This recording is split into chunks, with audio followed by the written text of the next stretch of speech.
Hey everyone, today I'm going to show you how to download, install, and log into Edits, which is Instagram's new built-in video editor.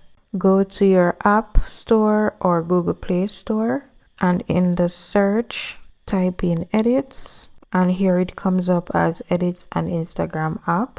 You want to select that and tap download and wait for it to be downloaded. Once installed, you want to select Open Edits. I already have the app, so I'm just going to open the app from here.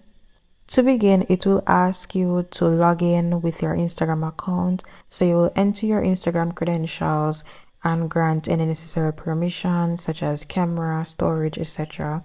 The first time you open it, Edits may ask for access to your camera, microphone, storage, and media.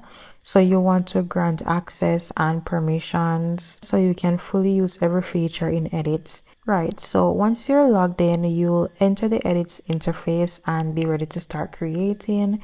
In the next video, we'll explore the interface and break down where everything lives so you can feel confident navigating it from day one.